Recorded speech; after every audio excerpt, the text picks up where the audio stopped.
As I say, I was Christian's supervisor for his PhD from 2011 yeah. until Revival was 2015. It was 16. Yeah. Okay. 15. 15. All right. Yeah. I guess most of you know Christian. Is that right? Okay. Well, my nephew's giving the thumbs up, so that's one yes. But I thought I would give you the story of how we met and how Christian became the student he became, and the author of the book over there. So. It was in 2011, in May, I think, that I got an email from Christian who was doing his PhD in Surrey and was looking to transfer. And I was running my department at the time and desperately struggling to finish a book. And I had about a 7-week period, so I ignored the email for about 2 months, or a little bit more. I think I emailed you back finally and said, look, I'm sorry, but I'm just under too much time pressure and everything else. Maybe we could meet in August, which is when we did. And Christian was looking to transfer. We didn't have funding for him at the time because the funding cycle had ended. And you had sent me a proposal, and we met up in central London to discuss it. And I think Christian, I can say this about the first year of his PhD at Surrey, had seen him led around in a long path. yeah, Because your supervisor one way kind of of putting it. Yeah. made you change, encouraged you to change your project in a way that the supervisor kind of wanted to supervise. So we had a meeting which was, and I think this is good advice if you're thinking of doing a PhD, this is a lesson for you. And it was very much in a conversation where Christian was like, well, what would you like me to do? And I was like, it's your PhD, what would you like to do? And he was like, well, I want to know if you'll supervise me. And I was like, you need to decide what you want to do. And we went from there. So his initial project was going to be on Sartre and Foucault, and that's where things went at the very beginning. And then when Christian joined a reading group that I was running, working on Deleuze and Guattari, that's when his project changed. He expanded into some other areas, and Deleuze is the final main chapter of the book. And so and things began to progress. I suppose the other thing that kind of marked the PhD in the early days, aside from Christian learning that he had his own mind, and the whole point of the PhD was to use it on what he wanted to do, to find it and use it and what you wanted to do, was also to write at a kind of correct level. And I mean, this is something I think a lot of PhD students do struggle with. Many of them, Christian is not the only person who I've read who did this in his early writing, wrote kind of very, very basic, kind of introductory, as though I didn't know anything about this material. And this is the other thing about the PhD, is that you're writing a piece of research which is meant to be for other researchers, and you're supposed to be, your audience is other academics. So it's important that you don't pitch the ideas down, that you pitch them high. And I think at one point I said that your job in this, which is every PhD student's job, is to push the envelope of your field, whatever it is that you're intervening in and you're writing about. You have to push the envelope, which means really you have to push your own envelope, because obviously you can't push an envelope if you're not where it is. You have to think the hardest things, the most complex and hardest things that you can think, and then try and find a way of expressing them. And that's really where this project kind of became what the project is. So somebody who was here looked at the title and said, I don't understand any of it. I've heard that comment a lot, actually. And possibly you might open up the book and not understand it. But one of the things about a philosophy book is that it is meant to be something pitched at a level to press everybody else to push their own intellectual envelope. And that's really what this project did achieve in the end. Once Christian decided he had an idea that he wanted to pursue, and that he was going to pursue it at the highest intellectual level, right? And he produced a really excellent PhD, which is what the book has become, and it was vivaed in February 2015. Mm-hmm. We did, by the way, I should mention this part of the story, we did find funding for Christian in the end. He did have to work and support himself for a bit, but we were able to find funding to help him finish off. And so we didn't leave him in absolute poverty. Just relative poverty. Just relative poverty. We managed to move him from absolute to relative poverty.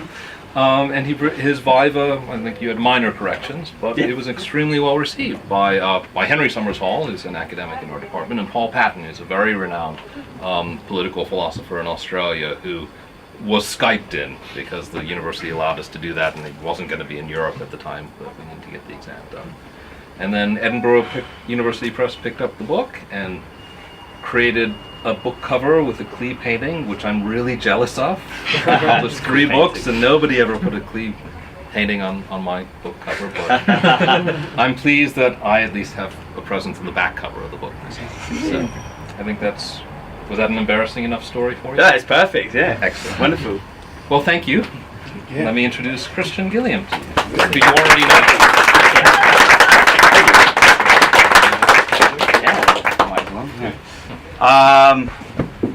Yeah, so I didn't really plan anything to say because I thought, well, I'll just come here and ad lib it and sort of, go with the vibe. And now I'm here thinking, damn, I wish I wrote something. But I don't know where to begin, really. As Nathan said, this started off as a PhD project, initially all the way back in 2010. And in a very roundabout way, what I discovered that I was coming up against in my own research, my reading, and my own sort of personal philosophical journey was this sort of clash between existentialism on the one hand, associated with big thinkers like Jean-Paul Sartre, for example, and Albert Camus, and post-structuralism on the other hand, thinkers like Michel Foucault and Gilles Deleuze. And it was a weird tension because most of the literature would have you believe, and indeed even the kind of broader culture surrounding philosophy, have you believe that these thinkers of existentialism and post-structuralism are completely at odds with each other. You have the existentialists on the one hand who, very much focused on the agency of the subject, taking responsibility for your actions, which, if read at a very trivial level, seems to lend itself to kind of very free market economic ideas or liberal ideas of the self, which it actually doesn't, but as I say, trivial reading lends itself to that.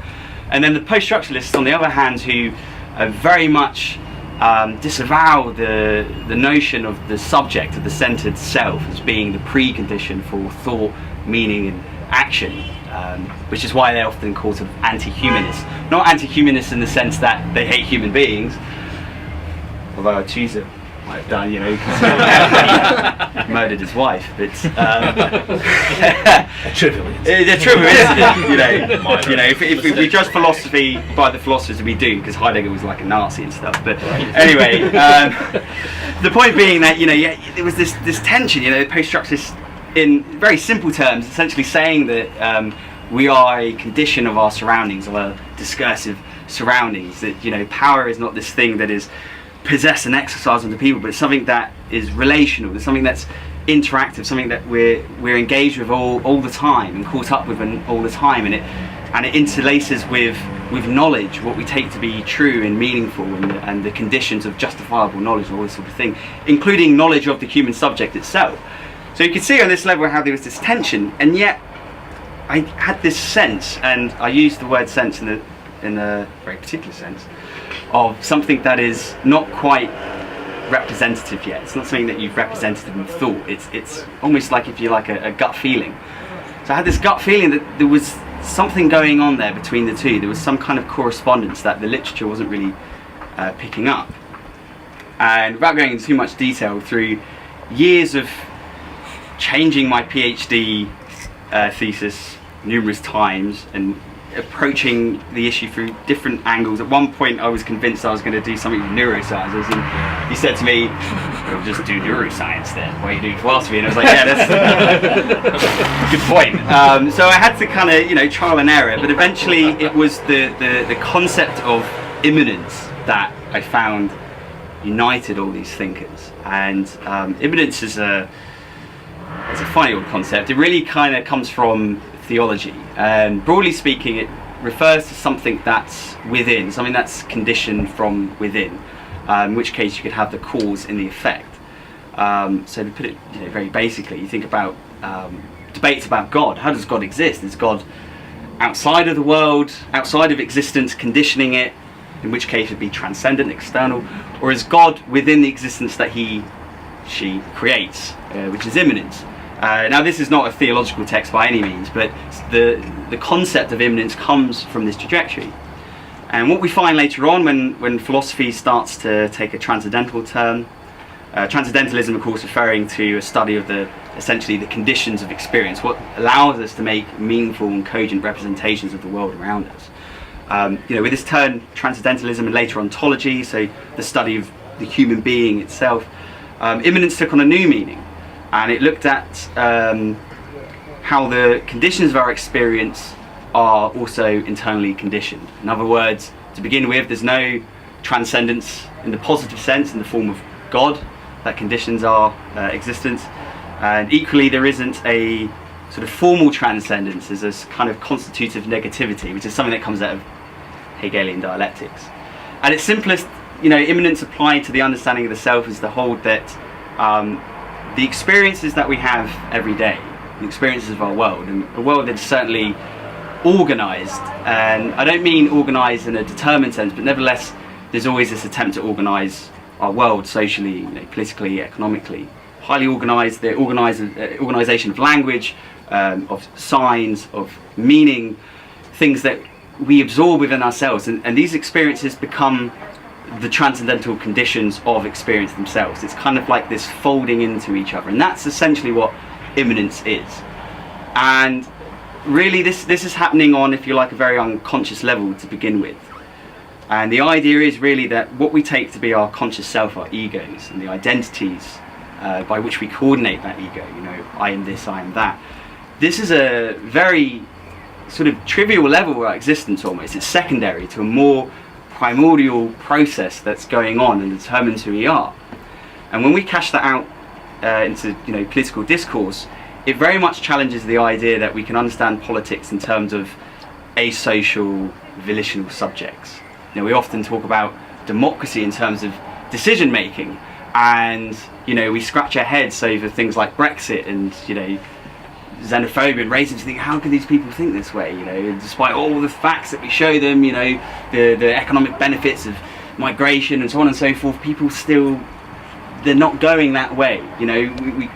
We seem to have a very reactive, visceral politics. Why is that? Why does our communicative discourse fail? And I think the point of immanence is a very simple one. It's a micro-political issue, which is to say that at this unconscious level, the subject, in want of a better word, is constituted in a way that their very desires, their pleasures, their behaviours, their expressions that take place before we have representations of them, they're configured in such a way that lend themselves to this kind of reactive politics. Or before we even get to that point, lend themselves to the functioning of a post-industrial consumerist society. If you think about marketing campaigns, whenever you turn on the TV, there's an advert for something. In some way, shape or form, that advert is trying to convince you that there is a lack in your life, or at least it's going to tap into a lack that you already feel.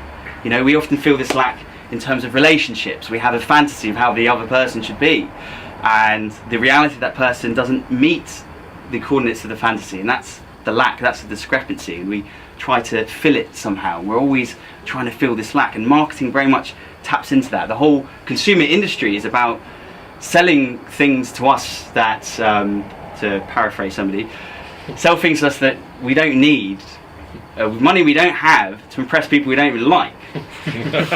There's a desire in that, and it's a repressive desire. It's like we're desiring our own repression.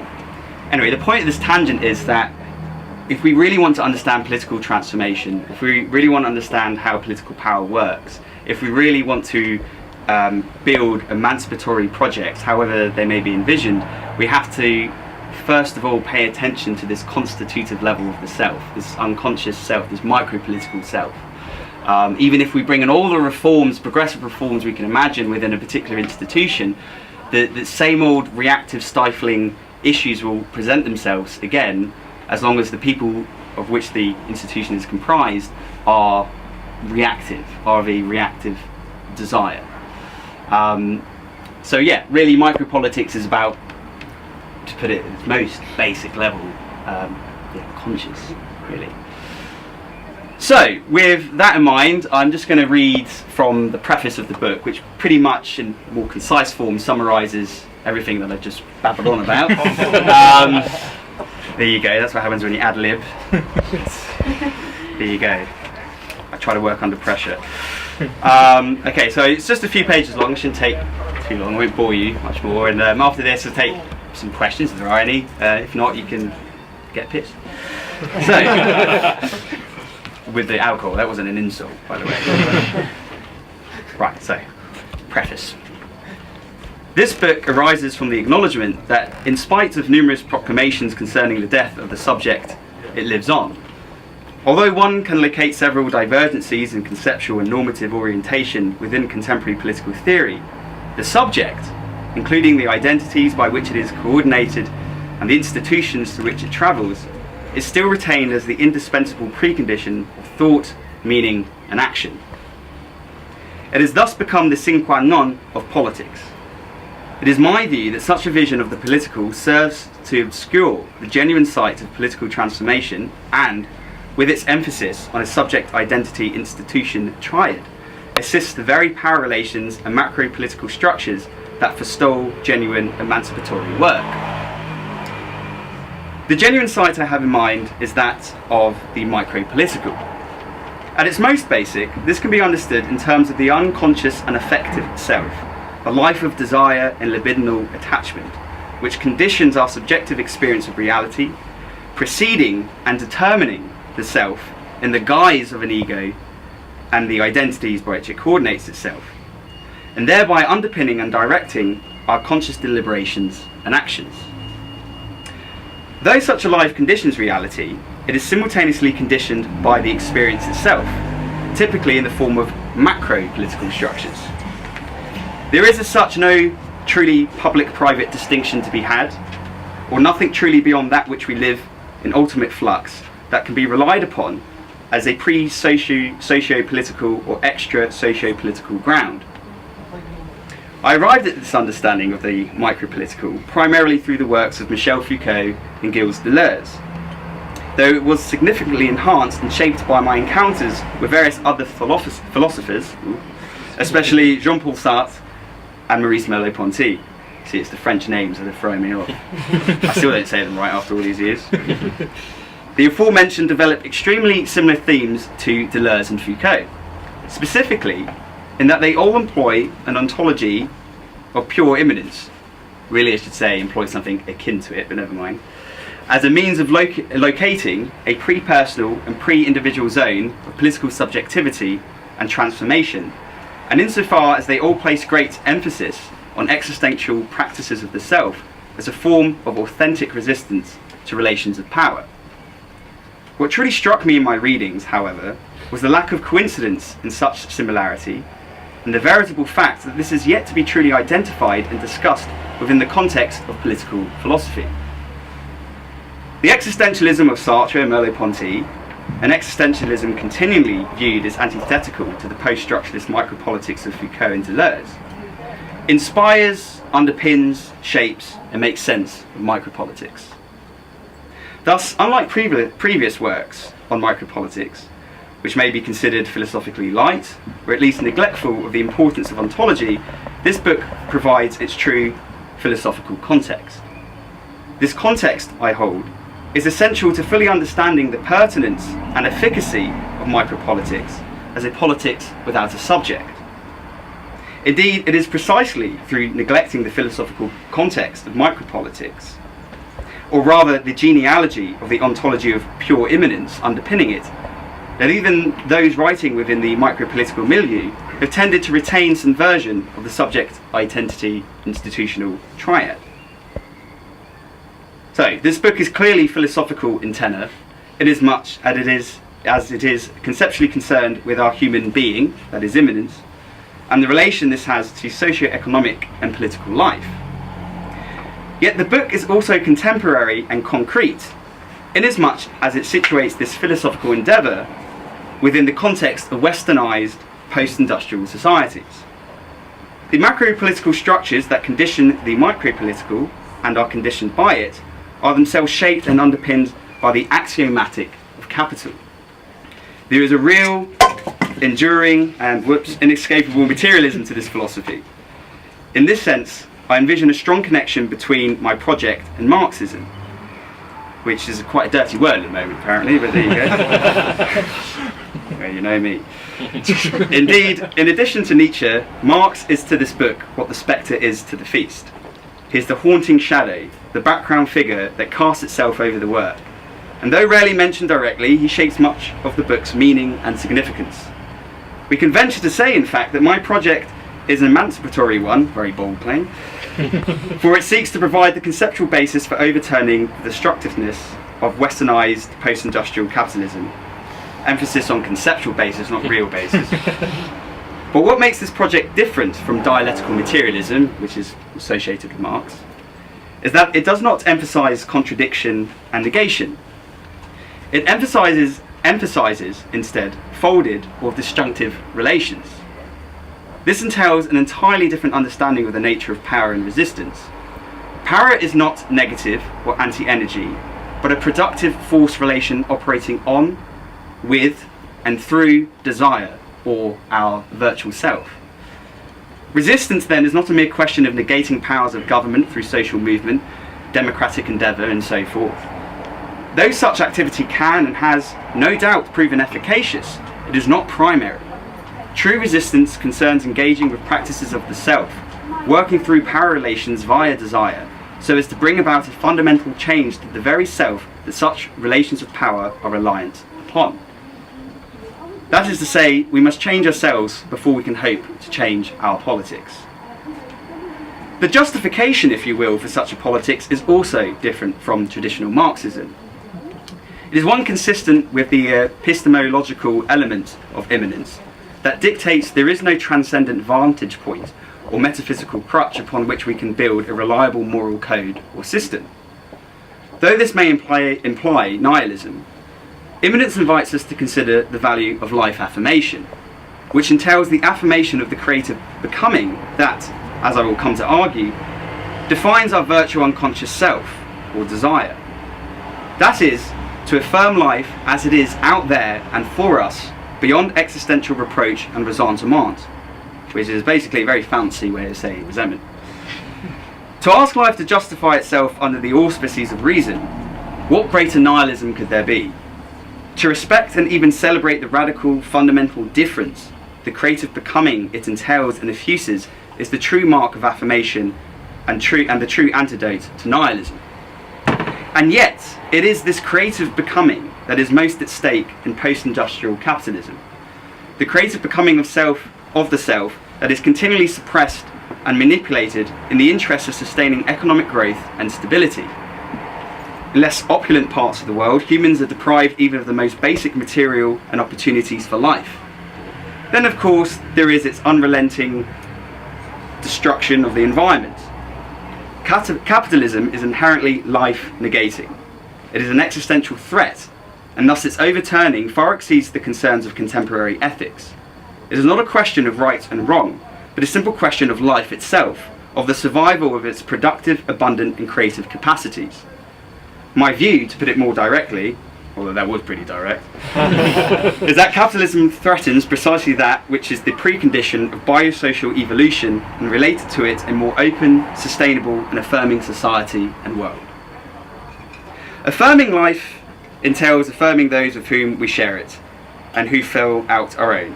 We are all multiple selves after all, a multiplicity of a multiplicity.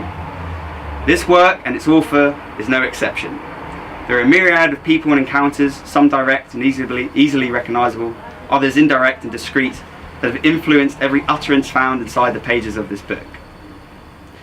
And then the rest is just a long list of thanks, which pretty much includes everybody in this room, so I'll just say thanks. Sum it up. And thank you very much.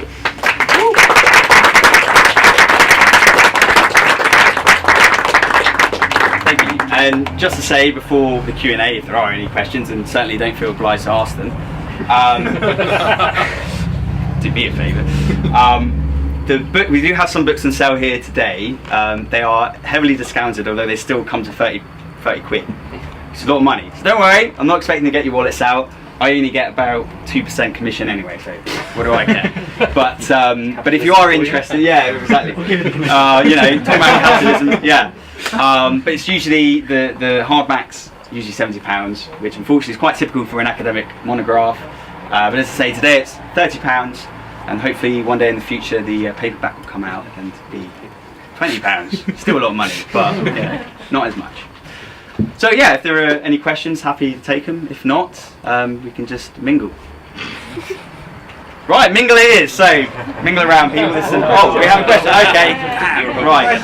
Yeah. It was felt as a juxtaposition between immanence and transcendence. So we can build on immanence but not on transcendence. And we see now there's a tendency, and there's suddenly people 3,000 years later discovered mindfulness, and we're talking about this everywhere, and about value meditation, mindfulness, that has to do with transcendence, but transcendence as something that helps people deal with the micropolitics of life and day to day. So is it for you a something that cannot go together?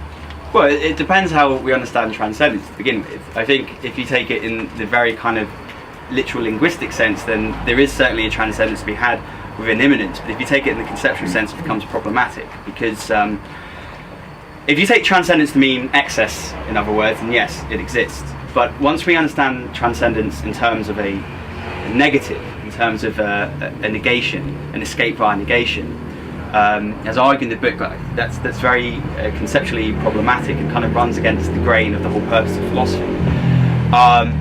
But that doesn't mean to say we can't transgress things. And the whole point of micropolitics is to, in place of this idea of negativity, emphasize disjunction, which is a way of relating singularities, a way of relating differences without collapsing them into a higher dialectical unity, in a way that allows them, if you like, to retain their own difference while relating.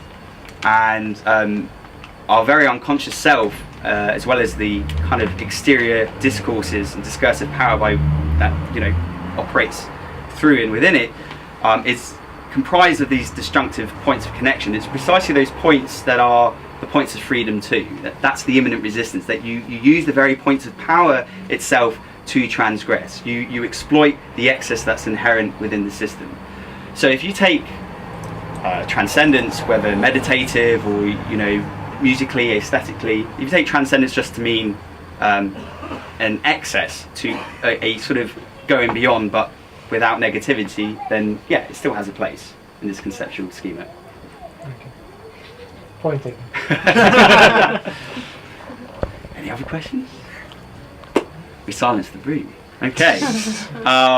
Well, in that case, there's some wine in the corner there. I think there's some extra glasses at the bottom too, so if it looks like there aren't any, just look beneath. And just, mingle and come and go as you please, and relax and yada yada, and thank you very much. Thank you.